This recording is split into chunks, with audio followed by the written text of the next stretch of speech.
jab up and down. And then when you go downstairs, take that downstairs, come up with that left hook. It's gonna be open, because it's gonna fall down into it. Anytime you jab down low, just keep trying to come over the top. Or like you could say, hey, you know what? I can't beat that Mayweather style. I was too young, but look, I did it now against Crawford. I forget Mayweather a long time ago. This is different for me, you know? I lost that day and that's it. I learned a lot. So who do you like in Canelo versus Crawford? Well, I'm a giant Crawford fan because I think he's the best switch hitter since Marvin Hagler. I also think Canelo is slowing down, and Canelo is more of a one-punch fighter now than the combination fighter he was when he was younger. Canelo Alvarez fired back with strong emotions after learning that Terence Crawford had been sparring with Floyd Mayweather during his training camp. To Canelo, this wasn't just a random choice of sparring partner, it was a calculated move meant to send a message. He said that things between him and Crawford have now become far more personal than before, claiming that Crawford has crossed a line by repeatedly showing disrespect toward him both inside and outside the ring. Canelo feels like he's been deliberately targeted, as though Crawford is trying to create the image that he's weak, past his best, or irrelevant in today's boxing landscape. In response, Canelo warned that this upcoming fight will no longer be treated as just business. For him, it has shifted into a matter of pride, respect, and personal payback. Tell me a little bit about that. Did things get a little bit personal now? Yeah, a little bit more personal because, you know, I did respect him.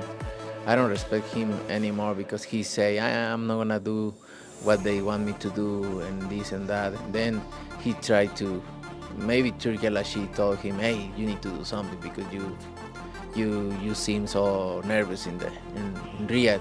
So and he tried to like walk me back, and that's why I pushed him.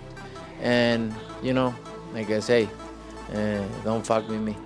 Terence Crawford has made no secret about how unimpressed he is with Canelo Alvarez's career resume compared to how others in the sport might rate it. From Crawford's perspective, many of the so-called elite names on Canelo's record were well past their prime by the time he fought them.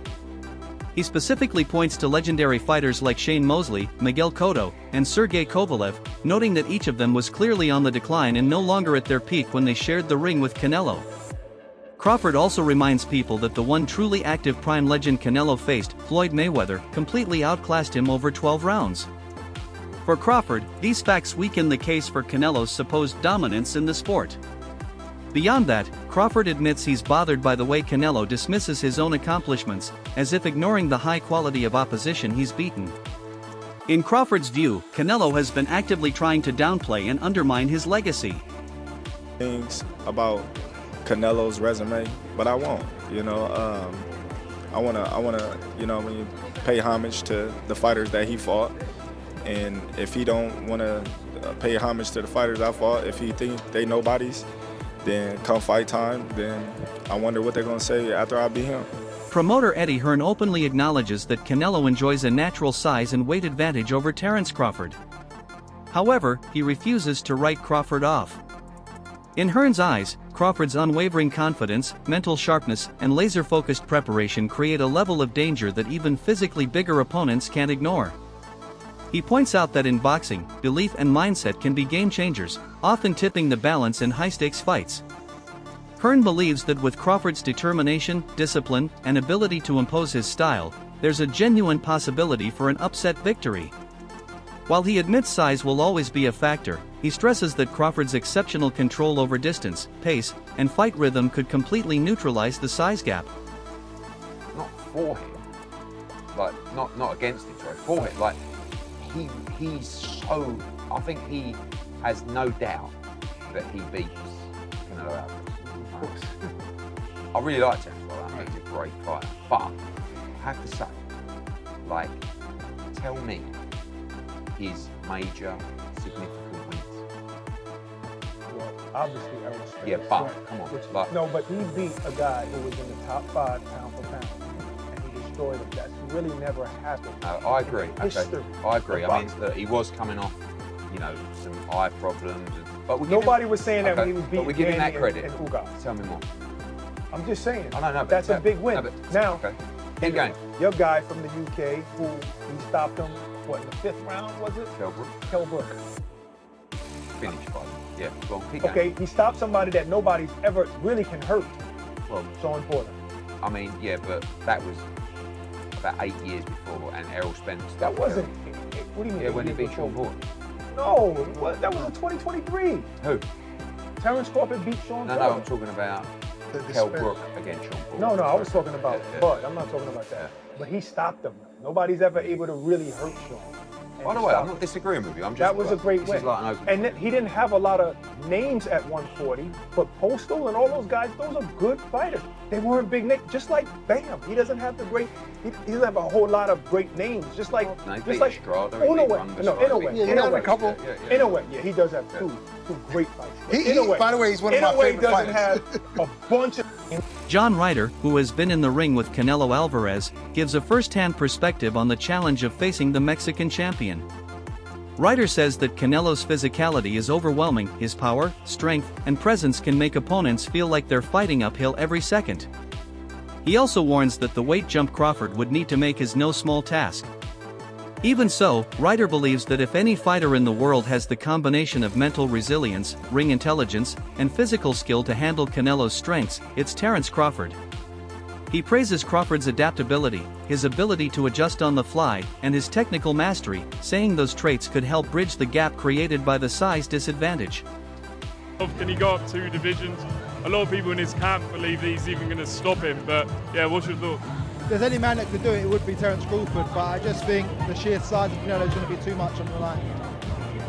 Do you think size will be too much? I mean, you were in there with Canelo, you landed good shots and he took them, right? Yeah, I mean, listen, Terence Crawford is an exceptional talent, but I think the size will be the factor on the night and he'll just be too big, too strong. Crawford has been meticulous in crafting his strategy for Canelo. He reveals that he's considering 2 primary game plans. The first is to put Canelo under relentless pressure, disrupt his rhythm, and overwhelm him with high-volume offense to prevent him from settling into his pace. The second option is a more calculated approach, drawing from Mayweather's blueprint by using slick defense, sharp counterpunching, and precise footwork to keep Canelo off balance. Crawford admits he doesn't possess the same natural size Mayweather had in his prime days, but he believes his superior timing, reflexes, and explosive speed can compensate. He sees himself as a hybrid fighter, able to combine aggressive bursts with measured tactical brilliance, and that versatility, he says, could be the exact formula needed to crack the Canelo code. It's 2 things that you can do with somebody bigger and stronger. You know, you can either try to push them back, you know, because 9 times out of 10, a strong fighter not used to going back, you know, so it kind of fucks them up in the head, you know. Yeah. Or you can just box them because some of them just slower than others because they got flat feet, and they just looking to load up on certain shots. Now, Crawford's definitely right here. There's 2 ways to beat a pressure fighter like Canelo.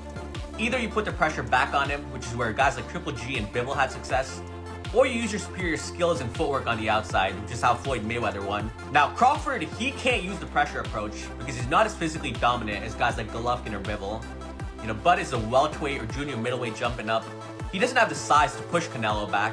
Now, the outside boxing approach, that is definitely Crawford's best chance against Canelo. You know, he is right, Canelo does struggle to cut off the ring at times. We saw that in the Skull fight. And he does load up on single shots now. But at the same time, Crawford is not the same pure boxer that Floyd Mayweather was. You know, Mayweather rarely got hit in that shell. And his form of countering, you know, a pull counter, for example, was, I'm not going to get touched and then I'll make you pay. Whereas Crawford's style of counterpunching is different. Bud will take one to throw 2 or 3 back, and he can't do that against Canelo because of the size and power difference. If Bud takes a clean right hand to throw back an uppercut or a hook, he's either going to get dropped or he's going to end up on his bike like Jermell Charlo. So while I do agree Crawford does have the superior skill set in this fight, but because he doesn't have the size to push Canelo back, or the defense of someone like Mayweather stay perfect for 12 rounds on the outside, I do think Canelo's size and power will make the difference in this fight, and that's why I like Canelo to win. Joe Rogan has added his voice to the growing belief that this fight could be much closer than many expect. Rogan notes that although Canelo remains an elite fighter, signs of slippage have started to show, particularly in his speed and stamina. In contrast, Crawford is still in his absolute prime, dominating across multiple divisions and refining his craft with every fight.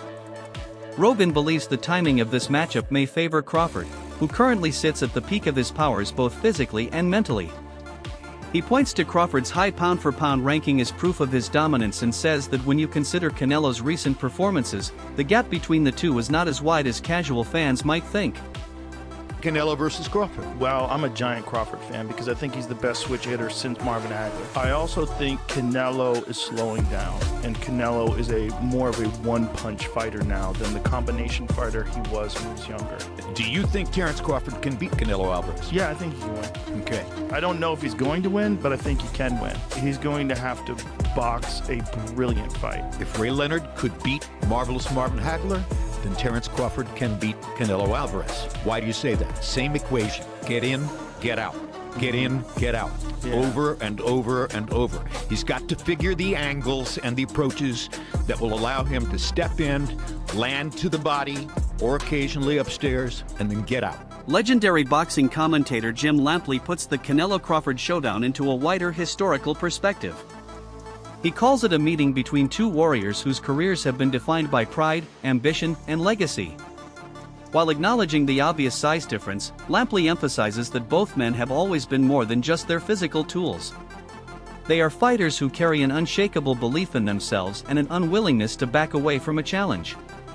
He says the clash is not simply about skill or weight, it's about which man can impose his will when the stakes are at their highest.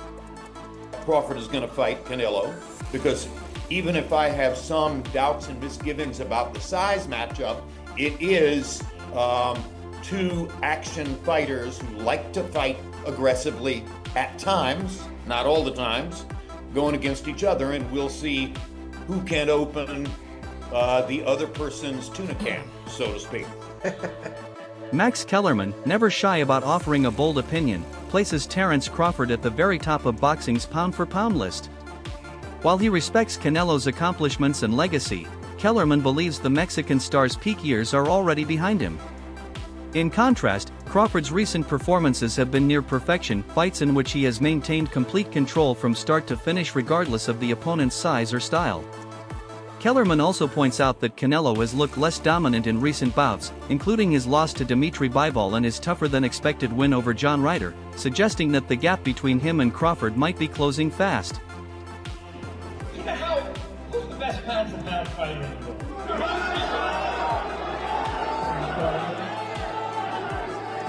Bud Crawford. Apologies to the monster and Usyk. Bud Crawford has my vote for best pound-for-pound.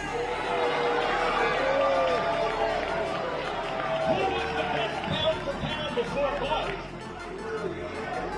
Canelo Alvarez, universally recognized that way. But it's not just these two guys, the last two best pound-for-pound fighters in the world. Teddy Atlas offers one of the most balanced takes on the fight. He praises Canelo as a complete, technically sound, and well-trained fighter with few weaknesses. But when discussing Crawford, Atlas's tone changes. He calls him special, a label he only gives to fighters with rare instincts and a deep understanding of the sport. Atlas highlights Crawford's ability to read an opponent mid-fight, adjust instantly, remain calm in dangerous moments, and then strike with ruthless precision when the time is right. While he sees Canelo as great, Atlas believes Crawford might belong to that exclusive category reserved for boxing's rarest and most gifted talents. Maybe he's a little overrated. Terence Crawford versus Canelo Alvarez at 168 pounds. Canelo's really good, really good. But I think Crawford is special. I know he hasn't fought the resume everyone wants, but you have that or you don't have that ingredient. I think he has it. Canelo's really good. He's tremendous. But could he be a tiny bit overrated? The greatness is within Crawford. It's in his desire, it's in his mind, it's in his makeup, where he came from. I know he's moving up in weight class, can he carry it? But those intangibles, I believe that he had. Daniel Jacobs, who has fought Canelo and studied Crawford closely, believes both men possess speed, but in different forms.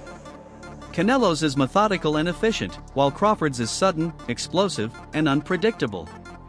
Jacobs says Crawford's talent for switching stances mid-fight and throwing punches from unorthodox angles could present problems Canelo has never faced before. After weighing their skill sets, Jacobs admits that if he had to bet, he would lean toward Crawford due to his impeccable timing, sharp reflexes, and elite ring IQ. But I had at least over 15 years of knowing him, amateur, professional. I've seen where he started, I've seen how he's gotten better over time, but I also just know what resides in him. He's a dog, he's a beast, and he's out to prove something too. So I'm excited about this fight. Canelo obviously is self-explanatory. There's really no need to go down the rabbit hole when it comes to him. But I do see this being as a 50-50 fight. But if I was a betting man, I would bet on Crawford. But also too, you can't count Canelo out. I mean, would go in, I'm assuming, as the favorite, which is rightfully so. A lot of people say that version that you thought was probably the best, Canelo Alvarez. And since then, obviously, naturally, he's slightly declined. Yeah. Do you see this decline that people talk about? Well, I can see in increments because Canelo, which I've always said is an amazing legendary fighter, but he fights in spurts. So sometimes it takes for the opponent to actually initialize him giving the best. When he was faced with me, the opposition that I had and what I was giving him, it was just a lot, whether it was boxing, whether it was coming forward, but most importantly, it was the punches and bunches. And so he was forced to either stand there, wait for the right time, or be combative and go back at it. So I think that's what Crawford may have to do, push the pressure, make Canelo fight, or maybe just play it safe, win on points, you know. Brian Bomac McIntyre, Crawford's longtime trainer, expresses total confidence in his fighters' preparation. He says that time is working in their favor. The longer they train, the more complete Crawford becomes, not just physically, but mentally and emotionally. Bomac reveals that every aspect of their camp is built around the specific challenges of Canelo Alvarez, from nutrition and conditioning to strategic game plans and film study. He believes that by fight night, Crawford will be perfectly tuned to execute their plan without hesitation. A different approach in terms of crafting a plan and going into camp? No, not really. You know, we know the type of fighter Canelo is. So, as a fighter, you mentally prepare for things like that.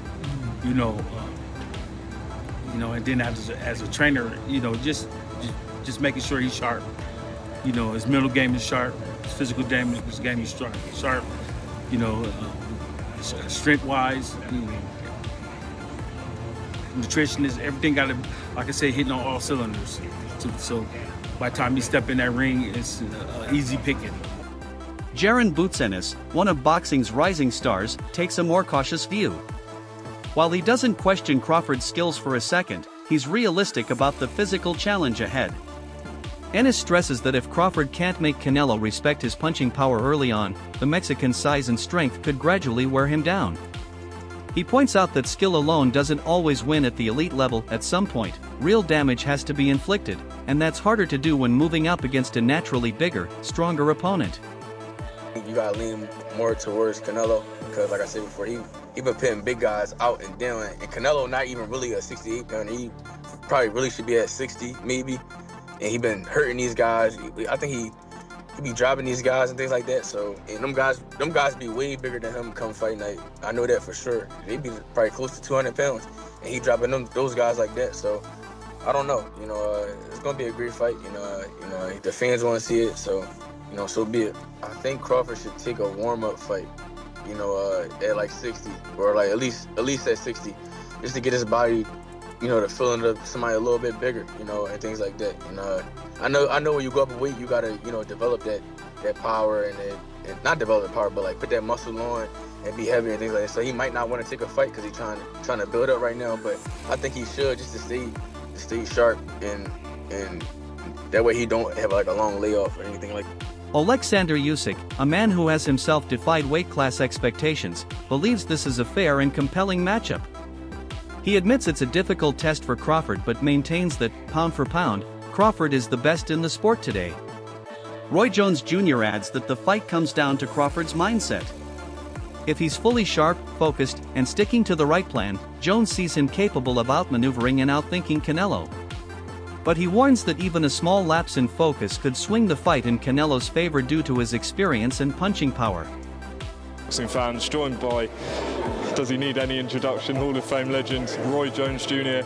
here in the UK. There's a few questions about the US guys. Obviously, Tank and Lamont Roach, we saw the first fight, Lamont Roach shot the world. What do you think happens in a rematch if they fight? I think he shocks the world again, but the only thing different this time is Tank will come with a different attitude, different personality, different motivation. And I think Roach will do good again, but I think Tank will be more dominant this time. And obviously we know if Canelo wins against William Skull, he will fight Terence Crawford in September. Who would you favour in that fight? You know, it's a hard one to call, and I'm going to tell you why it's a hard one to call. It's a hard one to call because it'll all be predicated upon how Canelo approaches the fight. If Canelo approaches the fight like he's the man and he can box and outbox Terence Crawford, he'll get beat. If he comes out and shows that he really wants to go out and prove whether he's still the best, he might win. So it all depends on which Canelo come to the. Brian Norman takes a step back to consider the narrative impact of this fight. He notes that if Canelo wins, some critics will inevitably downplay the victory because of the perceived size advantage. On the flip side, if Crawford wins, it will go down as one of the greatest accomplishments in modern boxing, a smaller fighter conquering a bigger champion at the highest level. Norman says the stakes extend far beyond titles or belts. This is about who will be remembered as the superior fighter of his generation. Canelo's experience over time, right? Even though Terence is the older fighter, he has, I think, 20 less fights than Canelo does, or maybe more. I think more than 20. And also, you know, competition level. This will be the most skilled, most experienced, biggest, strongest fighter that Terence Crawford's ever faced, without a question. I love you both, but you still did not answer the question. How do you see this fight ending? I told you. Don't say with your hands. I'm back out. I'm back about the ring. Listen, Jack's trying to get that one line. He's trying to get that go viral moment from Bud, but he's just not that guy, right? And I think he's what he's about to say is like, he's not going to go in there and be like, I'm going to knock him out, I'm going to do it in the first round. And plus, I wouldn't want to hear that, right? As much as that sounds nice as a soundbite, I wouldn't want to hear that because I don't think he believes that. And I don't believe that. I want to hear what Bud actually believes, which is, yeah, that he'll win, but not like this mystic Mac, let me predict the round, here's why, unless he truly believes that, and I don't think Bud does. I think he believes he'll get it done by any means necessary, whether that's, let's say, he was able to knock Canelo out or he gets it done by decision, doesn't really matter. Because a fight is a fight at the end of the day, and all he needs to do is win. Always in my mind doesn't exist a loss, you know. I train, I put my best, I dedicate myself to this sport, and I'm just thinking about. Many boxing fans still view Canelo through the lens of his most dominant years, but both the sport and the man have evolved. Crawford's critiques have forced some to re-examine Canelo's past opponents and victories, questioning whether his resume is as untouchable as once thought. The result of this fight could permanently change public perception of both fighters and reshape how history judges their careers. You heard about what Canelo said about Terence Crawford's resume already and how he has no elite fighters on his resume. And say what you want about that, you know, agree to disagree or whatever.